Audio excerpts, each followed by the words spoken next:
I wonder if that textbook was written by Juhana Aunesluoma or somebody else. No, I opposed it first. I said there's no uncertainty. It's a unipolar world. The US is running everything.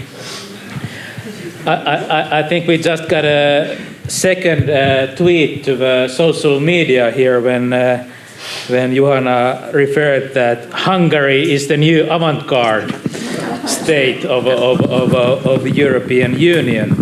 But let's go directly to the debate, and I think it's time for André, for you to have a possibility to make responses to the statements you heard, and at least Juhana proposed some direct questions as well. So if you start, and then Attila continues. Okay, thank you very much, and thank you very much for the comments and the observations. Well, they cover quite a lot. Russia's domestic political system, the extent to which it is being copied in a way or in any way admired by some of our East Central European EU member states, at least some political elites within these member states. I would give a few counter comments. First on hybrid political regimes, and on the, I guess, relevant question, if only for reasons of political science, comparative political science, whether Russia can still be seen, should still be considered as a hybrid political regime. What is a hybrid political regime in the mainstream political science definition? That's not a democracy, not a dictatorship, not something which develops from the one to the other. No, a hybrid political regime is a regime which institutionally combines elements of authoritarianism with elements of democracy. And it's more than just being an authoritarian regime and having, partly as a facade, democratic institutions. No, the democratic institutions should function. Not to the extent that they function in full democracies, but still. That's more or less an accepted definition of a hybrid political regime. In the case of Russia, I would argue Russia was indeed a hybrid political regime, but only under Yeltsin, not anymore. Under Yeltsin, you had an authoritarian political order with functioning democratic institutions, including independent political parties, and more or less competitive elections. Elections in the Russian Federation today are no longer competitive. As a matter of fact, the outcome of the elections is preordained. There is no political pluralism in Russia today. There is no independent judiciary almost at all anymore in the Russian Federation today. So I would argue it's no longer a hybrid political regime, which makes a difference. Which makes a difference for how this actor operates in the international arena, I would argue. So we should be careful on, I think, using this word, a hybrid political regime, to designate the Russian Federation. Why are we tough on Russia, if we are tough on Russia at all? But for the sake of discussion, is it indeed because we are unable to get used to other ways of dealing with Russia? Partly you're right. I think this is how we have been dealing with Russia for a very long time during the Cold War. But I do not think that we are being tough on Russia simply because we have no way of thinking differently about how to approach Russia. We are tough on Russia because Russia created a fateful precedent in East European politics by violating formally the territorial integrity and the political sovereignty of a state which Russia accepted as being totally sovereign, despite the fact that neither Yeltsin nor Gorbachev could really get used to the idea back in 1989 and later 1990, 1991, that Ukraine would be a totally independent country. I mean, Putin is not the first Russian politician who has difficulties to accept the independence and the sovereignty of Ukraine. Yeltsin was incredibly disturbed by the fact that Ukraine refused to join a new union, a post-Soviet union, in which Russia would be the first partner. No, it was, as a matter of fact, it was the Ukrainian government of those days who insisted on the abbreviation CIS, Commonwealth of Independent States. So I think we rightfully try to be tough on Russia because of the illegal means Russia has been using for the last 6 months in the Ukrainian conflict. Whatever argument you can use to defend or in any way to generate a sense of understanding for why Russia is doing what it actually is doing. But it is doing it by totally illegal and therefore very dangerous means. So here's where I disagree with Katalin on my interpretation of how we should actually interpret the domestic situation in Russia and to a certain extent also its foreign policies. As far as Juhana is concerned and the future of Europe, you touched upon a couple of very important things, obviously. And by far the most important thing is whether we are tough on Russia or not tough. Whether Russia comes from the 19th century and the European Union comes from the 21st century, as the self-image of the European Union is, it's all very interesting, but these are all intellectual games. Interesting because we are supposed to play those kind of games every now and then. But the real question, of course, is how should we deal with Russia given the fact that we share a continent with the Russian Federation? I mean, whatever way you look at it. And that may be the most disturbing aspect, apart from the fate of the Ukrainians, and particularly the people in the eastern part of Ukraine, who are actually suffering from the war which is going on there. The most disturbing thing is how to, which has always been extremely difficult, despite all kind of initiatives, including the initiative of, who's still discussing the European security agenda of Medvedev? Nobody is. Medvedev is out, obviously, and so is everything where he stood or stands for, including this pan-European architecture, this new pan-European architecture. It's totally off the table. It's not even cynical to argue that one of the most important consequences of the current crisis is the reinvigoration of NATO, right? A bit of an unforeseen consequence, I would argue, of what Russia has been doing over the last couple of months. But still, we have to find a way, not so much to deal with the Russian Federation, but to deal with Europe together with the Russian Federation. And viable scenarios are further removed than they probably have ever been before during the post-Cold War era. That's the greatest challenge. But having said this, I would argue that this can never be a reason not to be tough on the Russian Federation in this very specific case. Because if we begin to change the borders of Europe, and the West has been engaged in this kind of things as well over the last 20 years, but if we really start to change the borders of Europe for reasons of history, for reasons of cultural like-mindedness, for reasons of whatever, I think that we are really opening the box of Pandora to the extent it hasn't been opened yet, which I consider to be extremely difficult, despite the fact that I come from a country which is very far to the west. Thank you. And while Attila and others are commenting, you could also ask for or raise your hand for questions, and I take some questions for the next round while they are speaking. So Attila, please. I would like to raise 3 issues and try to be brief. The first one is, in some ways, the criticism of the conceptual framework within which we are discussing all the issues. We are in this conceptual framework before 89, describing the world as East and West, West and Russia. This doesn't work. The real problem is the Iraq crisis, the inability of the United States to deal with the world system, the third generation Muslims in the Western world fighting as jihadists, and so on. So the whole conceptual framework should be amended or rethought in this respect, that it is not the Russia, the main evil, the realm of the evil, as Reagan said. So there are some small other problems as well, and it can be combined like that. A footnote to this point is that I'm afraid the Finns are not really able to understand the sensitivities of those countries which had the nice visit of the Red Army for decades.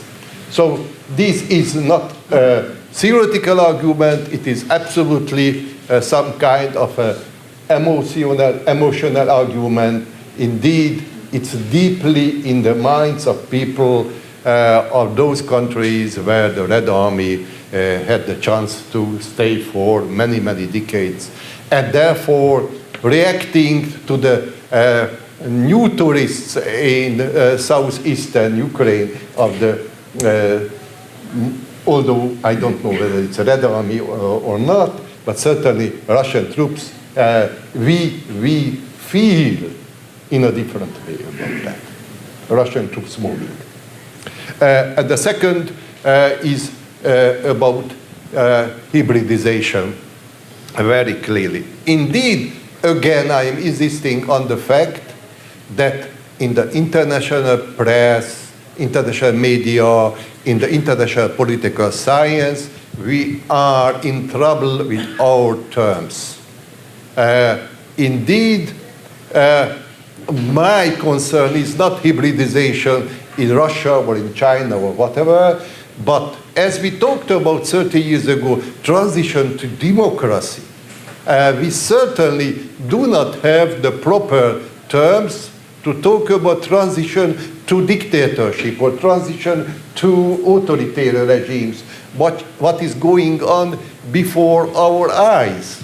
So we as political scientists, and I send out papers and going to international conferences discussing not just what is democracy, but to what extent a system may be called democracy.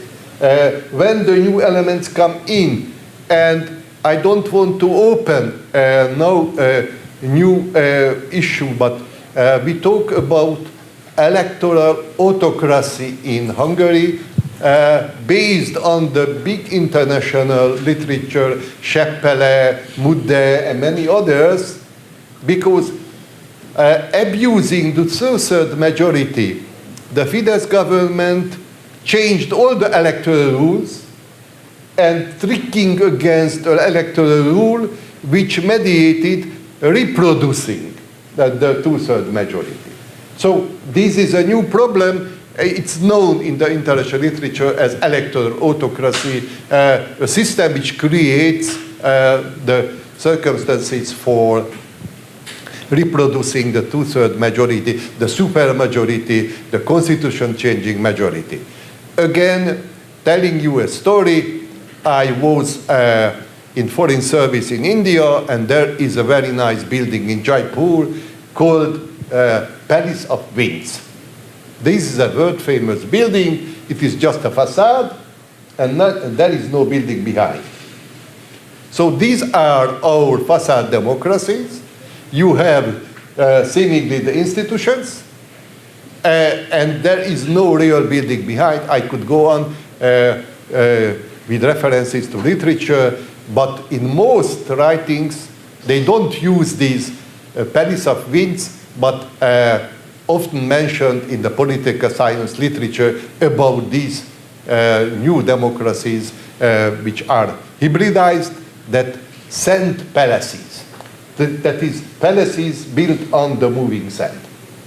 Third, some words about Hungary.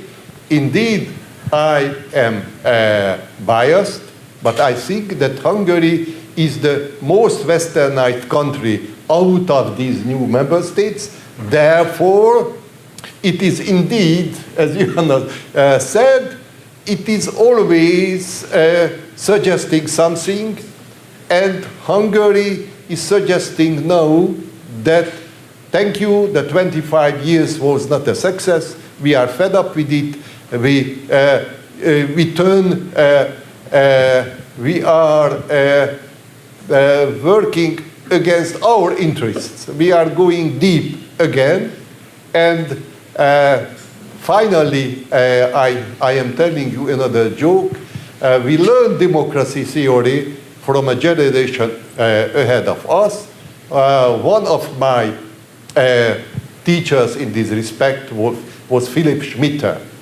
Philipp Schmitter was engaged and he lived in Latin America. And there was a joke at that time. We often talked about Latin America and Latin American democracies. Again, with G.B. Shaw, who said once that giving up smoking is the easiest thing in the world. I have done it 1,000 times.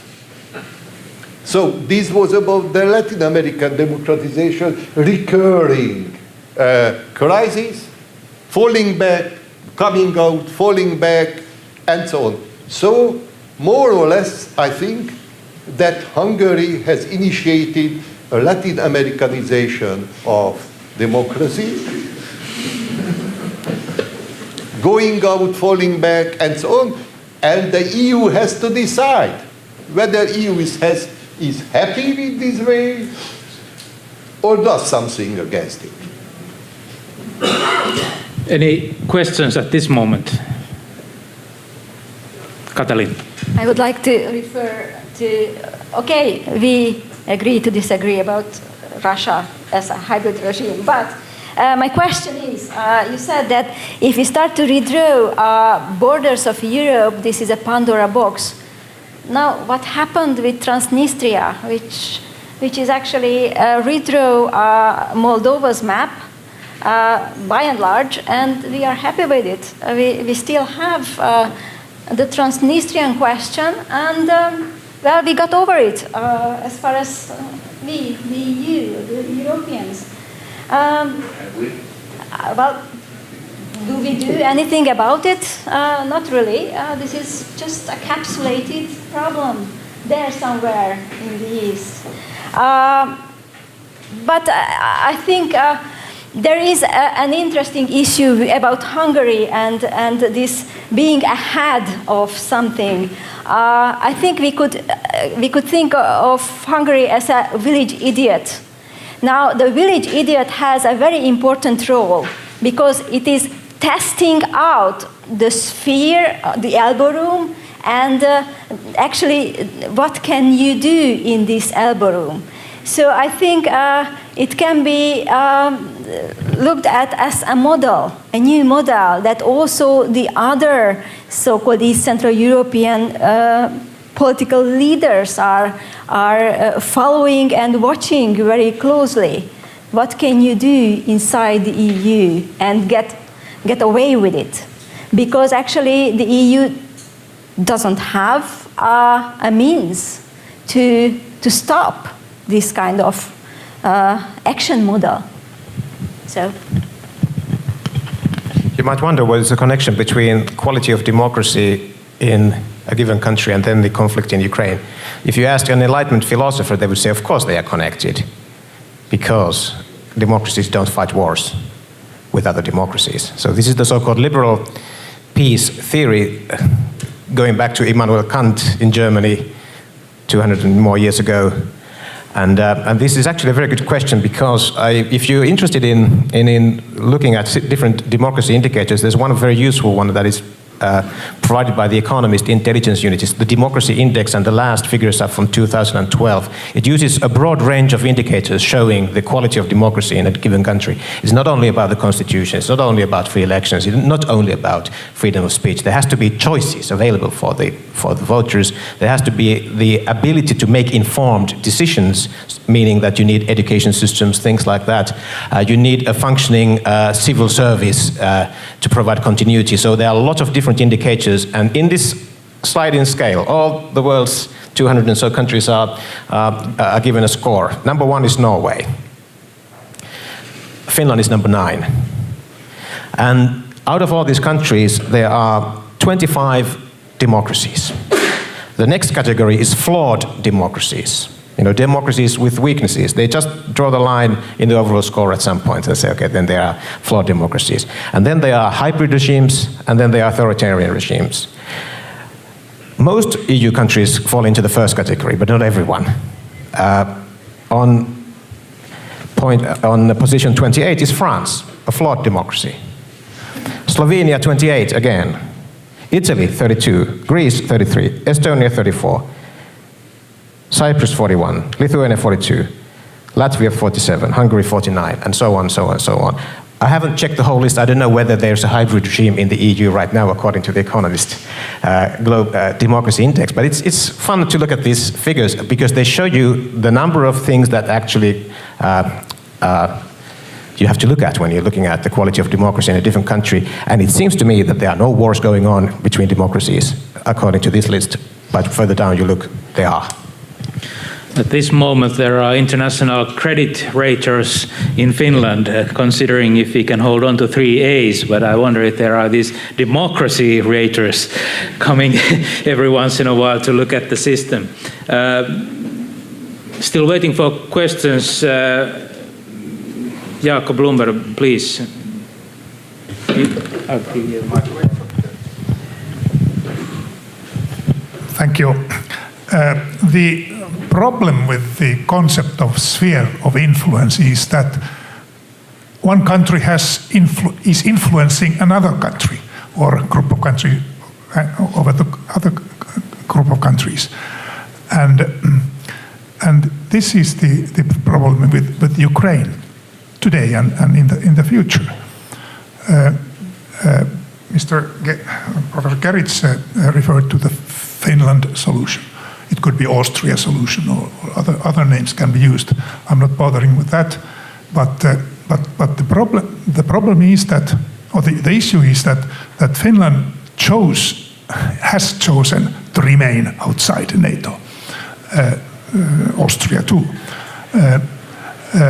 but the idea of the solution that you referred to with this name of Finland for Ukraine means that Ukraine is not given the chance to choose between membership of NATO or remaining outside.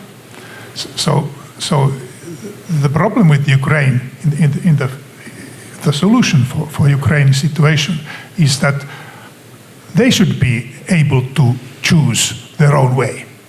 Now, this is extremely difficult for a country like that in a situation like that. But I think that should be the core of the problem, is that they should be that the solution need to be based on the choice of the country, its own choice. Well, very briefly. I fully agree. I couldn't agree more, as a matter of fact. And it's something which becomes increasingly obscure. What do the Ukrainians want, to the extent that we can really define what the Ukrainians are or what the Ukrainians want? But the crisis is growing into something like other nations, other powers deciding over what Ukraine should be or should not be doing in the immediate and later future. I fully agree. That's why I said, I fully agree with another statement which you made as well. That's why I said the Finland scenario, the Austria scenario might be attractive, but it's not very likely. That is because the Ukrainians themselves are so incredibly divided amongst themselves over which geopolitical strategy or direction Ukraine should be going. Which makes, again, I agree, which makes the future of Ukraine so highly uncertain, and the solving of the issue, the solving of the crisis, so incredibly difficult. Yeah. Sorry. Yeah. Let me have a somewhat unpolite comment on the Ukrainian crisis. Putin has made a very great deal. He has created Ukraine and Ukrainians. So we are talking about countries, crisis, and so on. Georgia and Georgians know that they are not Russians. Yeah, there was that conflict, and we can go around. Kazakhs are obviously not Russians, so one can have some kind of a national identity and traditions. I am not an expert, but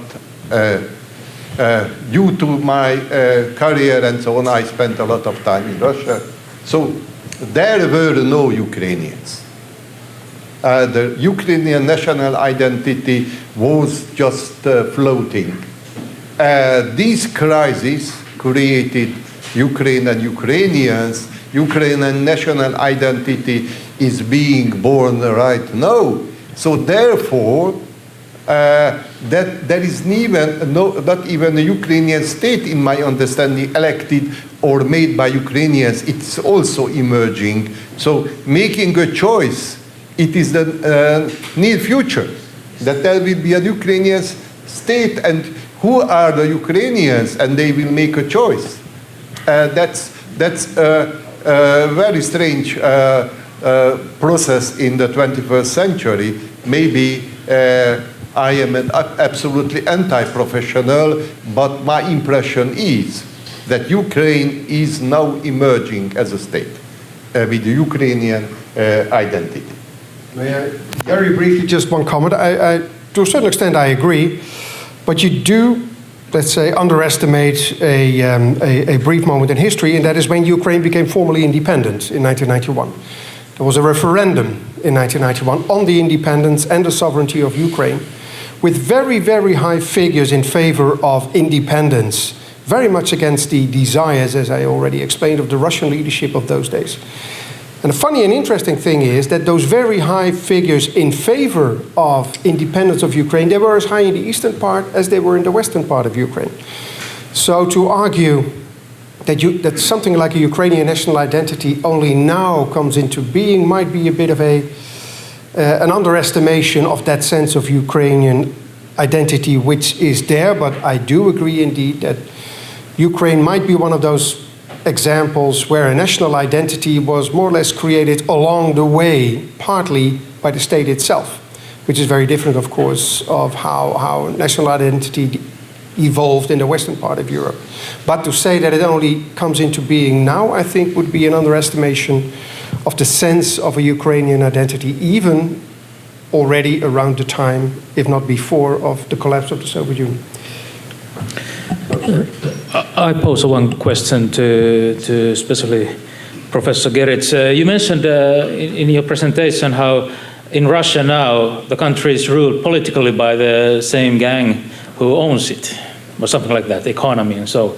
But how do you see this relation? And you also said that the sanctions don't work because they basically don't care what the population feels or how it affects them. But can this political and economic relation be that simple? I mean, if the political rulers are turning the state into a somehow rogue state in international terms, and it affects them economically, I mean, what is the logic doing this kind of politics that hurts their wallet so much? Yeah, it's a very good point, and that's most probably the reason why, despite the fact that the sanctions have not really hit the Russian, neither the population or the Russian elite very hard, that it is a dangerous game. I already indicated that I have a somewhat different interpretation of the Russian political system. My feeling tells me that these kind of systems, such as the Russian one, becomes in danger, so becomes unstable. So I'm not fully convinced about the stability of Russia as a hybrid regime, but okay. When the elite starts to calculate, who is our leader, who's going to be our leader in a few years from now, who is really defending my interests, who is harming my interests perhaps, this is the moment that the Putin leadership gets into trouble. Now, I do not believe that the sanctions will have really an impact which harms the interests of the Russian elite to such an extent that they will start to politically calculate. But the first very careful signs are already there. I mean, the former Minister of Finance of the Russian Federation, who is generally seen, Kudrin, as one of the most capable ministers under the Yeltsin and Putin administrations, has already indicated that these sanctions will not remain without negative consequences. Now then, why did they start the whatever they are doing in Ukraine in the first place? Well, I think I mean, it's difficult. It's not that easy. As I said, as I see it, at least, Russia responded to a severe crisis situation, which became unacceptable to the Russian Federation when the European Union accepted that the deal with Yanukovych was off the table, all of a sudden, without any pre-warning or whatever. At that moment, Russians said, now we have to do something, otherwise no one will take us seriously anymore, ever. At least not in this part of Europe. I mean, this is an impromptu, almost, political decision, which has not been taken, of course, simply because it was an immediate response to an immediate crisis situation with long and extensive deliberations. So in a way, objectively speaking, Putin is harming the economic interests of his fellow elite members. On the other hand, the crisis did also, of course, generate more popular support among the Russians for the Putin leadership. So the picture is diverse and the picture is ambiguous.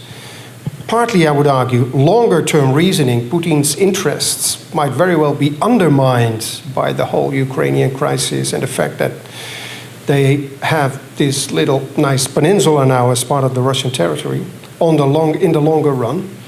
But shorter-term effect of the Ukrainian crisis is, of course, a strengthening of the position of the Putin leadership. So one can't simply argue that these economic sanctions harm them, which they do, so why have they begun this whole political adventure? Because the crisis strengthens the Putin leadership as well, of course.